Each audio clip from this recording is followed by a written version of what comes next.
Live from Houston, Texas, and around the world. It's time to get your champagne wishes and caviar dreams. Welcome inside the Hall of Fame. Now, can you dig that?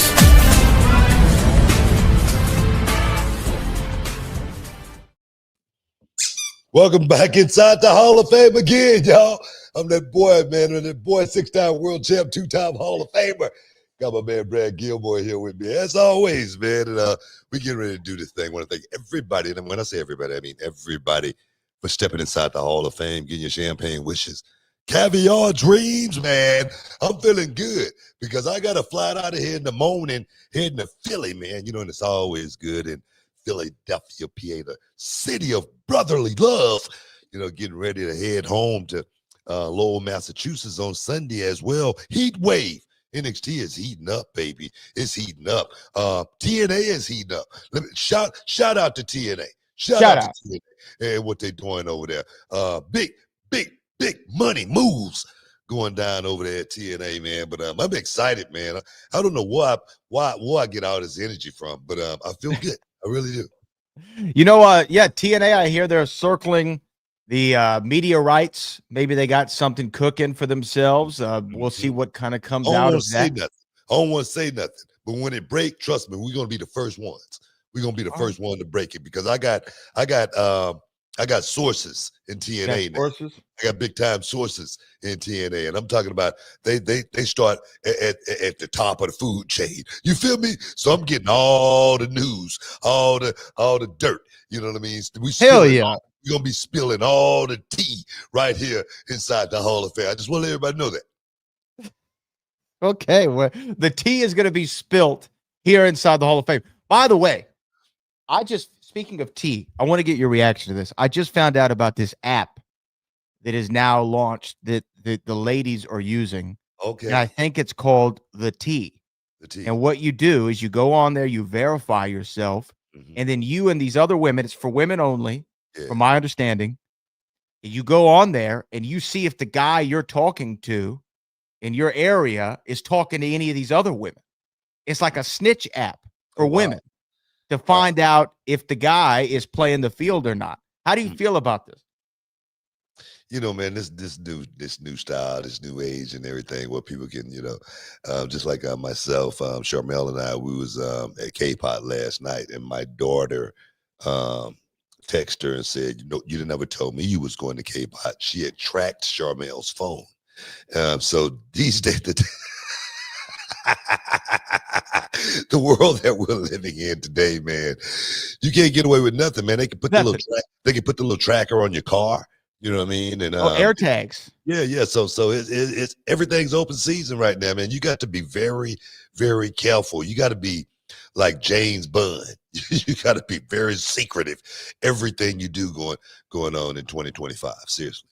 Yeah, Callie Toenail says he's heard of this app, and you can also talk to their ex on there as well. So you can go find your new guy's ex and be like, "Hey, give me the tea." That's just way too much information. That's way too much information. I don't even want to know my girl had another guy.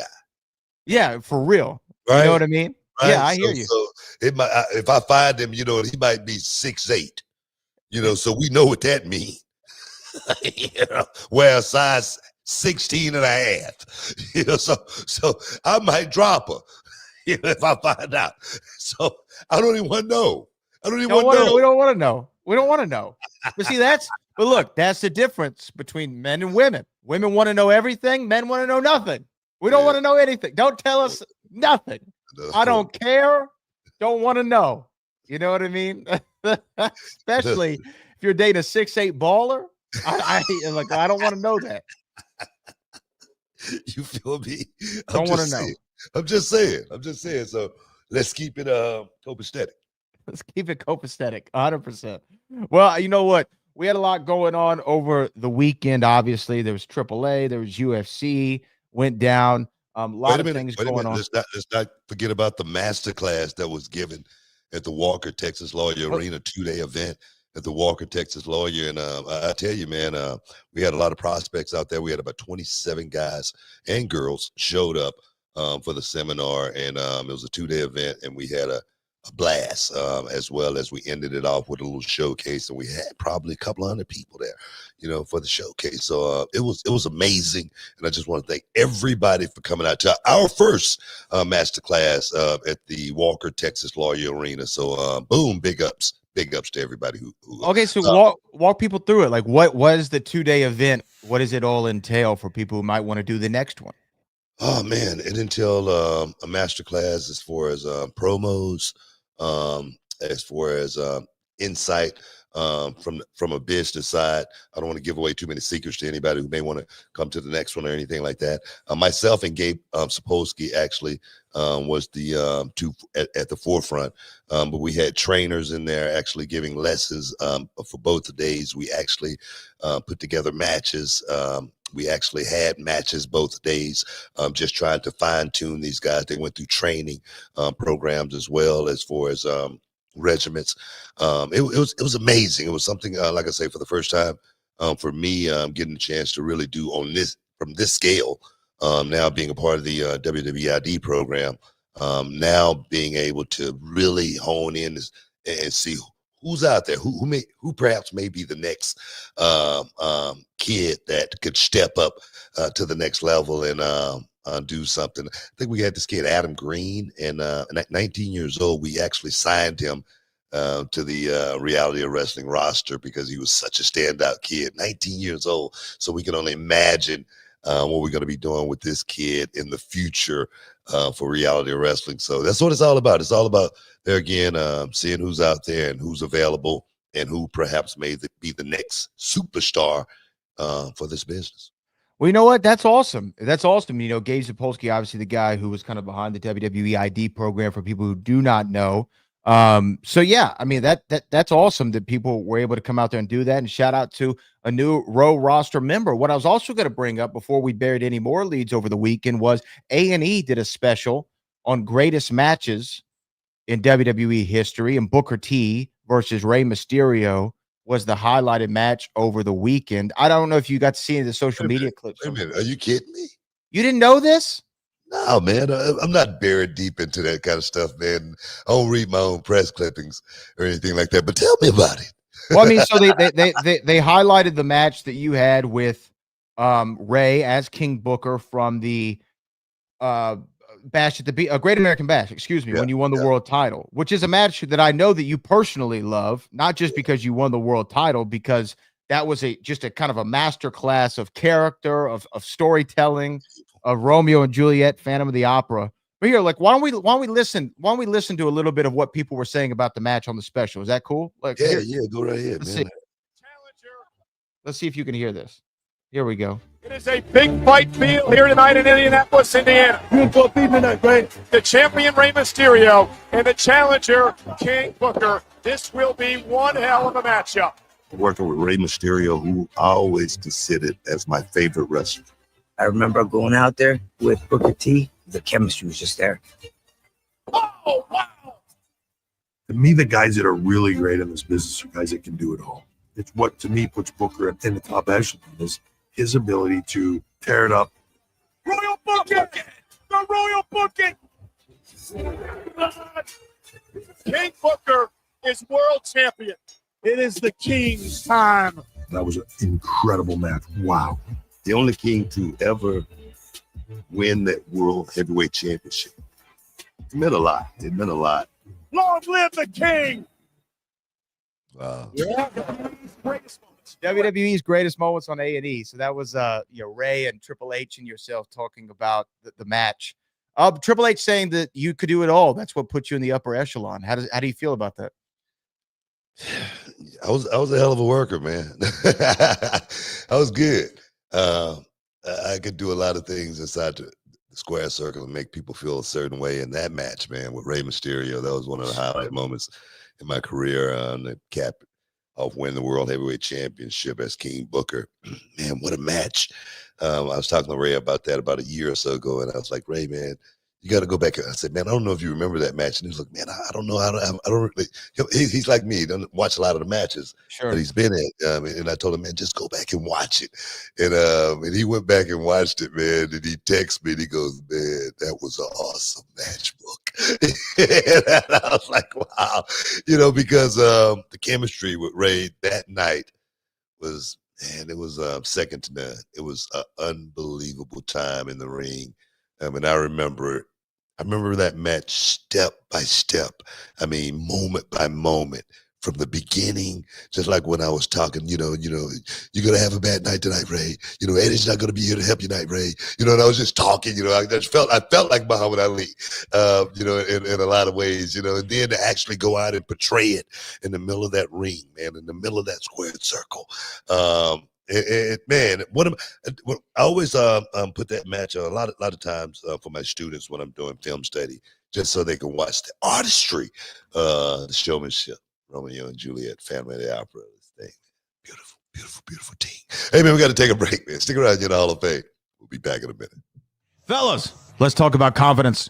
The kind of confidence that counts when it's time to step up and deliver. And that's where Blue Chew comes in. Blue Chew is the original brand offering chewable tablets designed to help men achieve stronger, harder, and longer-lasting erections. We're talking about getting in the game and staying in it. And you know what they say, man. If you stay ready, you ain't got to get ready. And with Blue Chew, you can take these chewables anytime, day or night. So you're always good to go when the opportunity strikes. And the best part, the entire process is done online. No doctor's visits, no awkward conversations, no waiting in line at a pharmacy. Ooh, yeah. And Blue Chew is putting their money where their mouth is, offering you a whole month for free. It's simple. You sign up at BlueChew.com and consult with one of their licensed medical providers, and once approved, you'll receive your prescription delivered discreetly right to your door, made in the USA and ready to go when you are.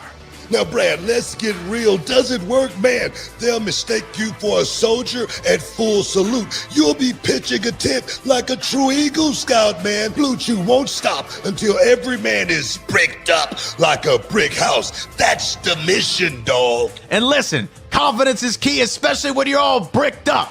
There's nothing sexier than a man who's ready to go. And at BlueChew.com, they can help bring that energy when it matters most. Don't miss out on what could be the best night of your life.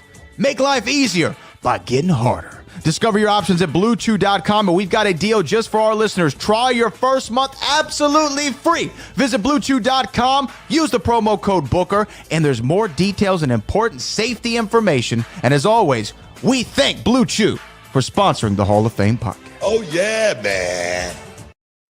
Boom. Welcome back inside the Hall of Fame, y'all, man. That Blue Chew, man, get you some, dog. I just ordered me a new subscription here in the mail, man. I'm gonna tell you, I'm talking about rock solid. Get you right, man. I'm just saying. For the brothers out there. Trying to make sure we get a renewal also here, guys. I know, I feel that. Yeah. I like where you're going with it. For the brothers out there. For the brothers, you know what I mean? The 6'8" ball players, you know what I mean? Everybody in between. We don't want no nothing. Oh man. Look, Book, I'm a Maine, and it's okay to admit as a Maine when you're wrong sometimes. Yeah. And I thought the Diamond himself, Dracus du Plessis. Oh, I thought you were talking about the Diamond Poirier. DP, bang. I thought he was going to go out there, and I thought he was going to prove why he was the champion and why he was the king of that division, a guy who went out there against so many of the top competitors in that weight class. And you know what? Khamzat Chimaev, he outclassed him, and you were right. You were 100% right. He went out there and did it at UFC 319. He's the new champ. And Dana White not only said is he the new champ, he said he's the biggest star in the sport. Now, I think that's a little bit of an oversell. Yeah. But he's on his way. Yeah, it definitely is an oversell. I mean, Chimaev went out there and did exactly what I said he was going to do. I said he was going to pretty much dominate that fight. I said it was probably going to go 5 rounds. just because Duplessis is a dog and he just wasn't going to quit. But I just felt like those two styles, it just did not favor Duplessis in any way, shape, or form. Duplessis is one of those fighters that's so unorthodox. He's kind of reckless a little bit. And a fighter like that, fighting a wrestler, a guy that can do jujitsu, I mean, a guy that can really handle himself on the mat, normally doesn't do very well, just because they'll run into something. And if you notice, Hamzat was shooting within the first 15 seconds. As soon as the bell rang and they come right back out to boom, he would shoot on him just because he knew he couldn't defend it. So I just had a feeling that Duplessis, he had a great run. It wasn't a long run or anything like that. It was not. But it was a good little run. It was a good little run. Beating Adesanya was definitely was big. But there again, Adesanya is not a wrestler. Adesanya couldn't compete from that perspective. And then at the end of the night, Adesanya was the one who got caught in the rear naked, who had to tap, you know what I mean, from a wrestling perspective. So Duplessis was even better than him, even on those grounds. But a guy like Chimaev, man, his gas tank, it seemed like it's unlimited. He don't mind getting hit in the face. He's just a pure fighter. He's just a pure fighter. And it's gonna be hard for anybody in the division. Anybody. He's gonna have to move to a different division. Anybody in this division, nobody's gonna be able to handle. Seriously, it's just that simple. No, I mean, he's the guy. He's the guy. And I, not that I did doubt him. I didn't think he was going to get past Duplessis, but I knew what he could bring inside that octagon. You remember I said that this guy could beat. I think that's it. It's just a couple of weeks ago, I said this guy could beat everybody in the division. Yeah. I say no one in the division could touch him. He just beat the champ. He just beat the champ, and he shut him out. He did. So for me, what about that co-main event? Man, well, first off, before we even get to the co-main event, yeah, Pico, we was talking about that. We weren't talking about it. We were talking about how that isn't like I didn't mean to cut you off or anything, but go ahead. No, I mean, we were talking about how, what is that main event? But then they went out there and bang! That spinning back elbow, man. And they did it. They were spinning back elbows in the welterweight fight as well. Yeah. Bam. Yeah. And then MVP Michael Venom Page went out there and got a UFC win. He got a victory, but Aaron Pico making his debut in the UFC, and that's what I say. Guys making their debut in the UFC is really, I really feel like the UFC need to do a little bit better as far as guys making their debuts in the UFC. I don't know what's the protocol or anything like that, or the modus operandi of throwing a guy like totally like in the deep water for the first fight in the UFC. It seemed like they have done this on many, many occasions when guys are coming from outside promotions, right? And making debuts inside the Octagon. Seemed like it's like a guy coming from WCW. We finna wreck his ass up quick and get him up out of here. Do it seem like it's that feel to you? Always. You can't tell me one guy who came into the UFC from another promotion, not just Bellator, from anywhere, from K1. Well, one guy as of late, Bo Nickel. Bo Nickel had pretty much an easy little ride coming into the UFC. Okay, granted, but even if you go back to a guy like look, go back to Brock. Brock got Frank Mir in his first fight, right? CM Punk got Mickey Gall, a guy who's way more advanced than him at that stage in his career. And then anybody, Michael Chandler, Ben Askren, everybody gets thrown. Michael Venom Page, everyone gets kind of thrown to the wolves. I want to say a prayer go out to Ben Askren. Yeah, man. What he's going through right now, having to have, double kidney surgery. Was it kidney? I think it was lung, wasn't it? Was it lung? Maybe you're right.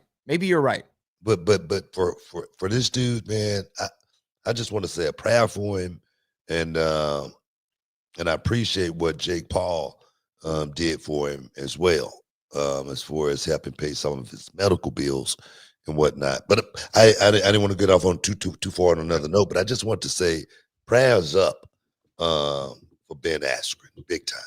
Yeah. Funky Ben Askren, who was undefeated during his MMA career until he had that loss to Jorge Masvidal in the UFC. But yeah, he in June had a double lung transplant. He was hospitalized with severe pneumonia linked to a staph infection. I mean, he was in the hospital for 59 days. He was on a ventilator. He lost 50 pounds while he was there. I mean, in really, really rough shape.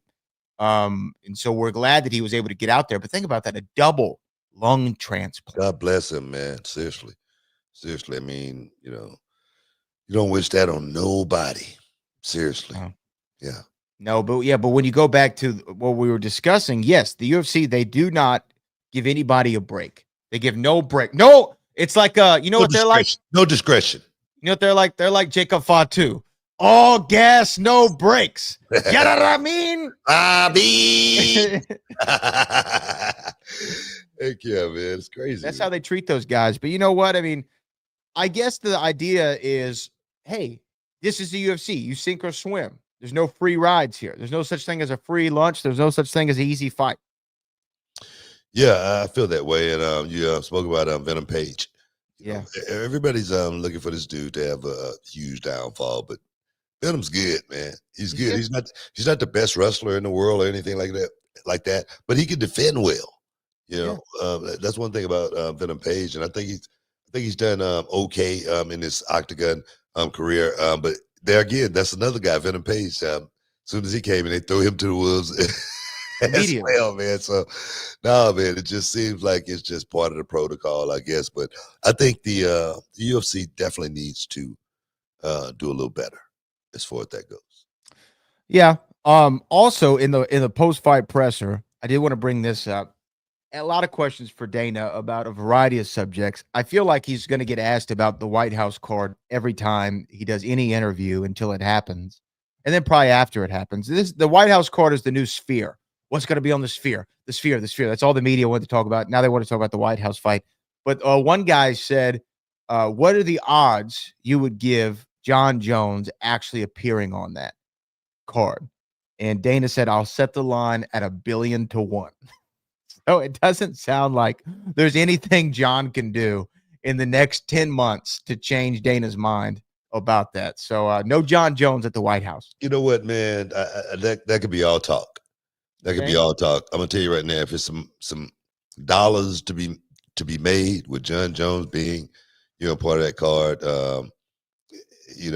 he's gonna be there. One thing about John Jones, he's always been very, very controversial, right?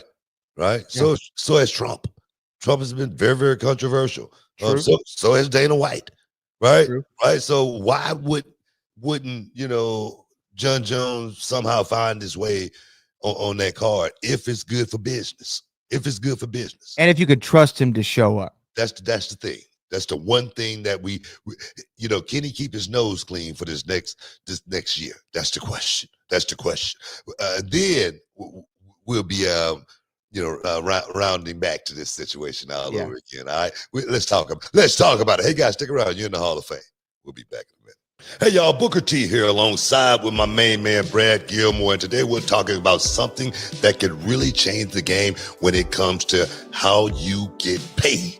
That's right, Booker, because let's face it, life doesn't just happen every 2 weeks. So why wait for a payday? With EarnIn, the money you've earned already can be in your hands today. EarnIn is this incredible app that lets you access your pay as you earn it. We're talking about up to $100 per day and up to $750 each pay period. All you got to do is download the EarnIn app, verify your paycheck, and boom, you can access up to $100 a day as you work. And the cool part, you just leave an optional tip, and any money you access plus the tip gets repaid when your next paycheck rolls in. Brad, I'm always talking about staying ready so you don't have to get ready, right? Imagine having that extra cash for that surprise date night, or maybe when you have to take the furry little friend to the vet unexpectedly. Absolutely, Booker. Or even those times when you need to grab a last minute gift, or maybe you're a little short on rent, or hey, even you might want to pick up some new gear for yourself or your kids or your lady. Folks, make EarnIn part of your financial playbook. Join over 3.5 million customers who are finding financial stability and peace of mind thanks to EarnIn. So don't wait around for a payday. Get your money when you need it and take control of your finances. Download EarnIn today and experience what it's like to access pay on your terms. Get started with EarnIn now and join the millions who are getting their pay their way. It's time to earn in, not just earn. Check it out, man. Oh, welcome back inside the Hall of Fame. I guess some news going on in the world of sports and entertainment, right? What's going on? Yeah. A few things that have been popping up here. But I don't know if you got to see any of TripleMania over the weekend, but I've watched more AAA in this last year than I ever have, and I think it's after WWE took over. You know, it's more accessible to me. It's on the YouTube channel, so I can tap in and see it. Omos was at AAA. It looks like when did that air?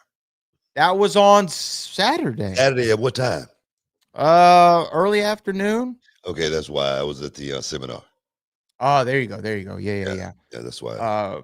But you know what? It was a fun card. And the thing is, I didn't catch the full thing, but what's cool is a lot of WWE names are on there. You know, Dominic Mysterio, Dragon Lee, El Grande Americano. Roxanne Perez had an appearance along with the rest of the Judgment Day. Lola Vice, of course, was there. Spicy Vicey, baby. Spicy meatball. Natty Neidhart was in there, as well as Omos was in a gauntlet match. He eliminated La Parka for the victory. La Parka's still out there doing it. But you know, it's fun to see these matches, and to me, you know, I saw that what's his name? Triple H was there, Shawn Michaels was there, The Undertaker was there. They put 20,000 people in the arena, which is, I think, the people, baby. That right there deserves a shuggy duggy quack quack. But what's crazy is they put 20,000 people in that building, and on the same night, CMLL ran, and they put 5,000 people in another building. I mean, that to me, this is their big. They being AAA, this is the big show they have of the year. This TripleMania. To me, it's kind of reminiscent of what's going on here in the States. Of just wrestling is so popular right now. It's so popular. You're getting sellouts everywhere. You know, never thought I'd see this.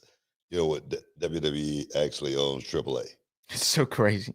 All right, is New Japan next? I mean, I'm sure. I'm serious. I'm like, well, what's next? You know what I mean? This thing is truly becoming a global, you know, juggernaut as far as this wrestling business going now with AAA doing business like that. I'm sure they was doing very, very well before, but I'm sure with the machine behind them, you know, everything is going to be a whole lot brighter, a whole lot bigger, and a whole lot better, and a whole lot more money is going to be made.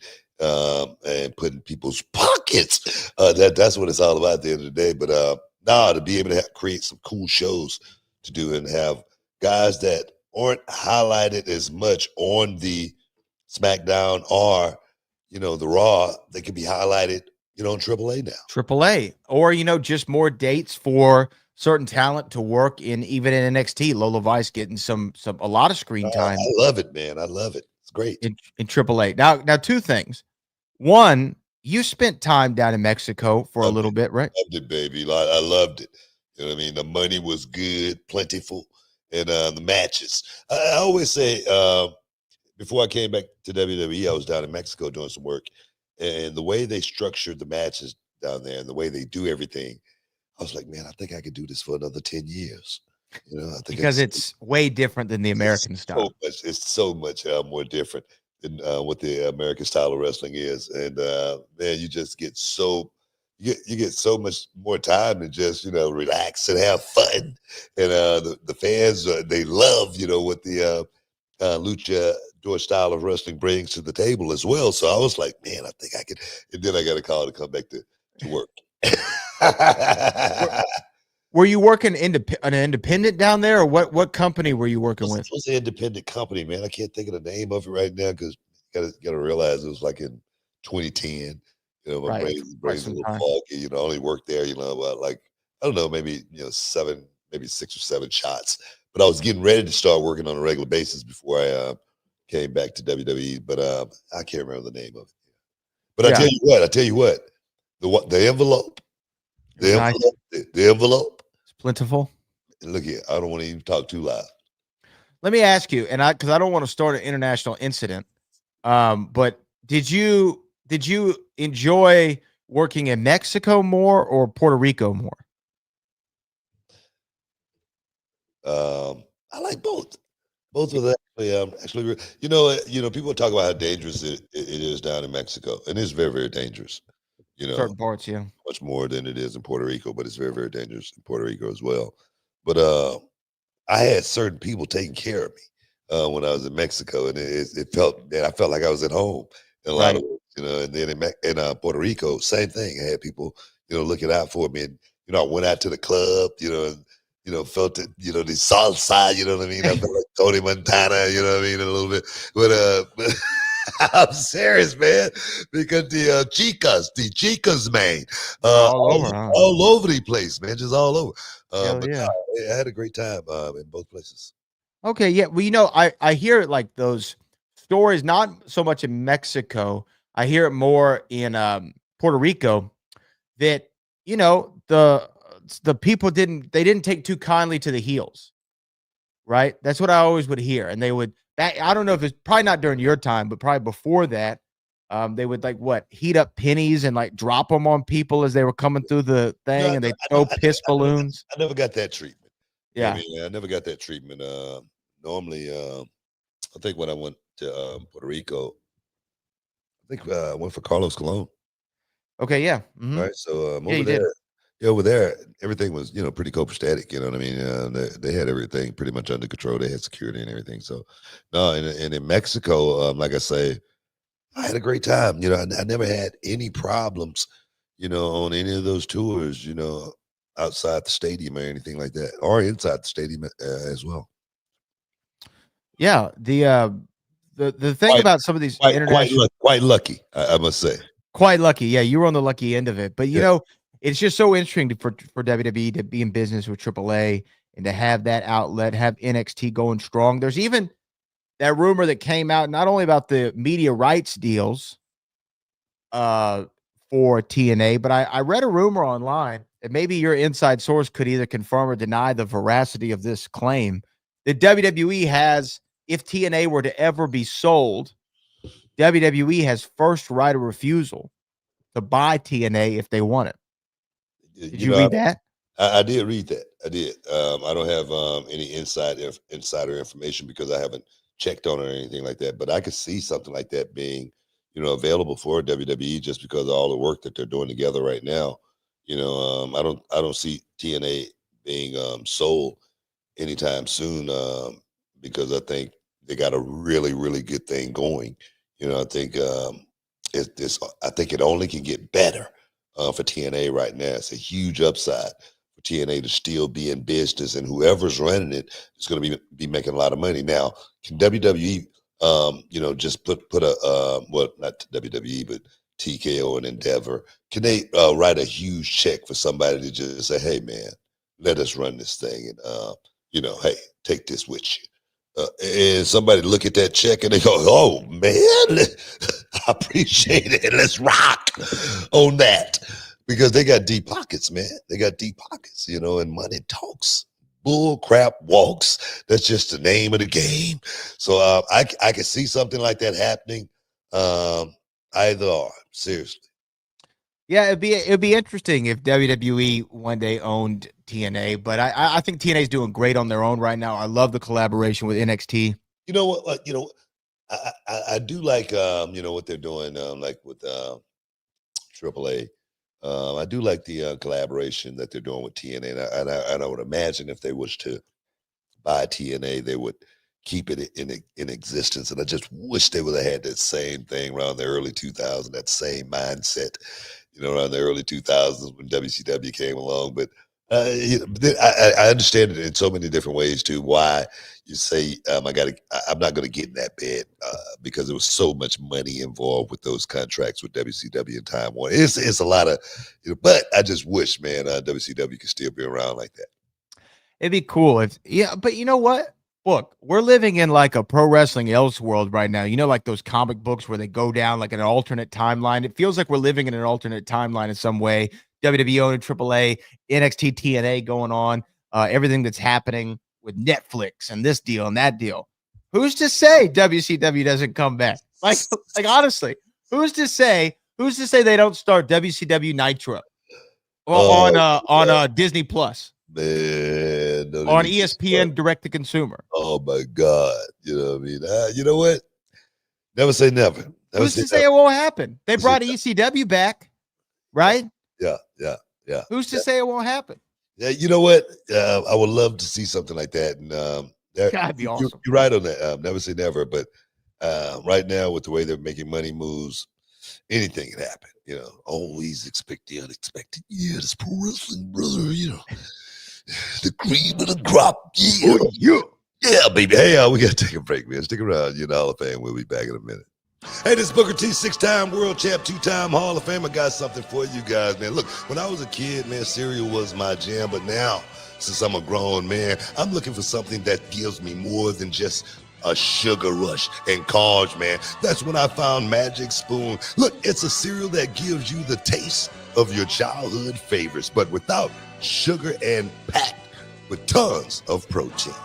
And if you're already a fan of Magic Spoon, then you need to listen up to this because I've got some big news. Magic Spoon has taken that amazing cereal that we all love and turned it into high-protein treats. These new treats are light, they're crispy, and they become my go-to snack, especially before or even after the gym. Yeah, man, every serving of Magic Spoon cereal has 13 grams of protein, 0 grams of sugar, and only 4 grams of net carb. That fruity and cocoa flavor are the classic ones, but there's a whole lot more to try, man. And those new treats, they've got 12 grams of protein and come in flavors like marshmallow and chocolatey peanut butter. Perfect when you're on the go or you need a quick snack to fuel up before that workout. Yeah, man, I keep a box in my gym bag, but it's a great late night snack as well. Those treats have that crispy texture, great taste, and the macros that make you feel good about eating them. So Magic Spoon's bringing back those nostalgic flavors, but without all the stuff that we don't want. So if you want to try it for yourself and get $5 off your next order, go to magicspoon.com/HOF. That's magicspoon.com/HOF. Or you can even find it on Amazon or in your nearest grocery store. That's magicspoon.com/HOF for $5 off. Magic Spoon, hold on to the dream. Oh, yes, man. Welcome back inside the Hall of Fame. We get close to wrapping this thing up. I know we got some super chats, Brad, but I know you probably got somewhere you want to go with. What's up? Well, yeah, before I get to the super chats, let me just ask, or say, I'm still on the fence on what's going on with Karrion Kross. I don't know. I'm not sure, but he was on Ariel Helwani's show and swore up and down this is not a work, that he came to him as a surprise, that he got a contract offered to him but had 24 hours to accept or reject. And he said he had some more questions and Scarlett didn't get offered a deal. There was a lot. This is everything that he was saying. Now, again, he has a book out, and this is on his book tour. I just have questions. You know what I mean? I just have questions. I'm not sure. And you know who else he referenced? He said? He said one sentence that made me go, They were talking about the business or whatever, and he said, I'm a big Brian Pillman mark. He said that at one point. And we remember Brian Pillman. Brian Pillman was a worker of workers, man. He worked himself into a shoot to get himself out of a contract to get into another contract, right? Yeah. Mr. Booker, man, we remember this angle. I don't know, but let me ask you just in general. If Karrion Kross is indeed a free agent, doesn't it make sense for he and WWE to be able to work this out? I still see money in this guy. Maybe it's one of those cases where they want Karrion Kross to go build himself like a lot of other guys, you know what I mean? Like a Drew McIntyre. Drew's in the same position where he was highly touted. He's a guy that you never thought would be, on the cutting block, and boom, he gets released. Yeah. Right? Jinder Mahal, you know what I mean? Another guy, so I just think this may, Cody Rhodes left when I think this may be one of the cases, of Karrion Kross having to go out there and, do something, make a name for yourself, make yourself marketable. Give us a reason to pay you some big money. One of those situations. One thing with Karrion Kross is if you WWE, they don't, let me tell you this, WWE normally don't pay guys if they're not working. Right. That's not their MO. Mm-hmm. If you're not working, they let your ass go. Right. I'm serious, and Karrion Kross hadn't done a whole lot of work since he's been there at all. And normally, if this is the work, hey man, unreal. Here it is. There it is. Let's rock with it. Yeah, we'll see. We'll see what happens with Karrion Kross. I'd like to know what the chat thinks and if they think that this is a work or, are we going to see Karrion Kross? I don't know, Book, for lack of a better term. Are we going to see him, Here come the bounce back. We're going to see him bounce back. We're going to see. We're going to see. Hopefully he's just not. Sometimes I'm an act bizarre. Acting bizarre. That's never going to. It's a bizarre situation, though. It's a bizarre situation. That's what we need to start saying. It's a bizarre situation. It is. Why do you have to hit it so hard, though? Why do you have to hit bizarre so hard? Bro, that's Will, dog. That's real hard. Yeah, Will is a Hall of Famer. Yes, of course. Right or wrong? 100%. He's a Hall of Famer. 100%. All right. So why you beefing on Will? I like Will. I'm a Will fan. I've rooted for this man my whole life. Fresh Prince of Bel-Air. Sometimes he act bizarre. I'm the rapper. He's the DJ. I love all that stuff. Boy, I even love the Willennium album. You know what I mean? Lost and Found. Yeah. I know my Will Smith, but this. Sometimes I'm an act bizarre. He hit that bizarre too hard, man. New stuff, bro. Is he working on some new stuff?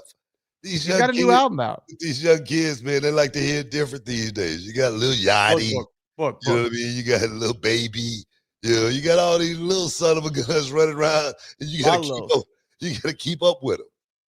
All I know is sometimes you bite off more than you can chew, and then you chew it. That's what Will. That's my lesson from Will Smith. Marcus Craig says, Book, they might screw you again this season, referring to LFG. Dog. When you got your wife, you know what I mean? Who you gonna bring next? Your kids, the aunt, the uncle, mom, pop, you know what I mean? You might just well make it a little reality show around the fam. That's the way I see it. It's where it's trending toward. Yeah. You know what I mean? That's how it's trending right now. Come on. You see how Taker and his lovely wife are all lovey-dovey sitting there, man. Come on. It's not a whole lot of room for that. We're trying to do business. I'm just being honest. What are they? They're doing what? They're being what? They're being lovey-dovey? Is that what you said? Lovey-dovey, yeah. Lovey-dovey, buddy. All cozy and, lovey-dovey and, smiling all the time. Nobody got time for that, man. Nobody got time for that. Nobody's got time for that. I agree with you. I agree with you wholeheartedly. Everybody that's watching the show, they know. They know. Everybody watching the show, they know. Real ones know. Yeah. Real ones know. We already know what time it is. Yes. Well, we'll see what happens as we go further. Jake from the Windy City says, happy Monday booking, brah. Thank you. What charitable causes are near and dear to both of you? Do you have you have a foundation for underprivileged youth, right? Booker T Fights for Kids. Yeah. So would you say? Yeah. And the homeless. You're big on the homeless too, right? Huge on the homeless, and it's trying to solve that problem, and it just wish I could get a little help to actually be able to accomplish that mission. But it's definitely a mission task. It's going to take more than just myself to get that done.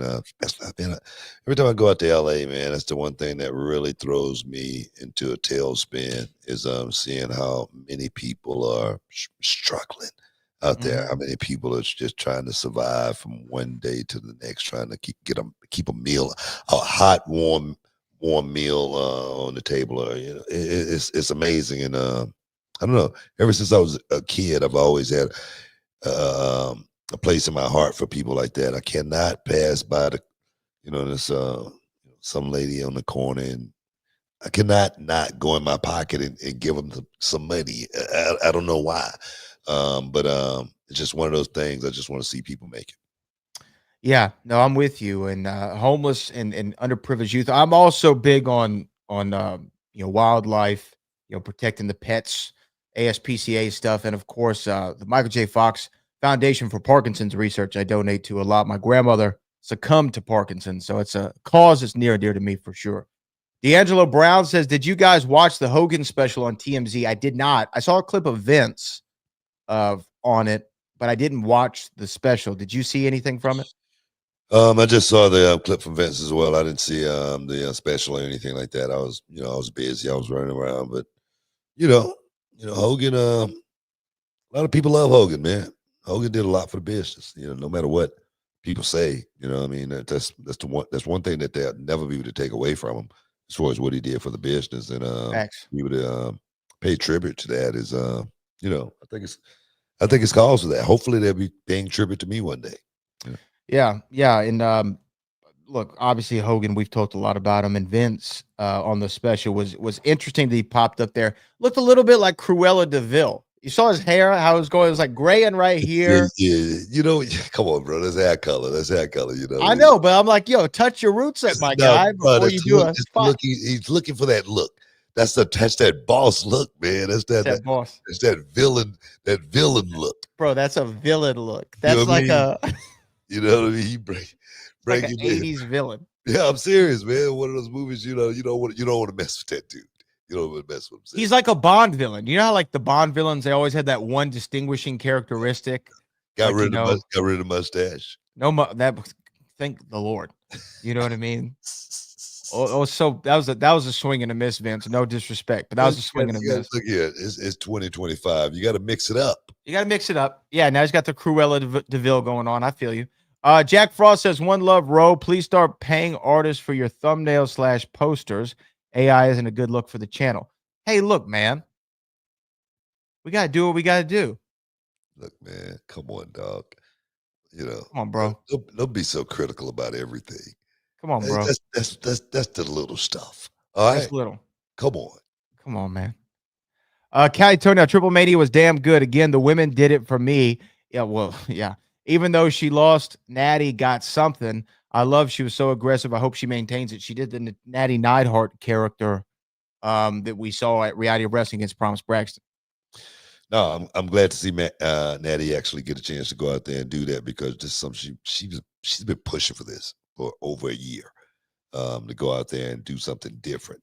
And this independent run that she's been on has been a hell of a deal for her to actually still be able to be in the company. And for sure, it's amazing.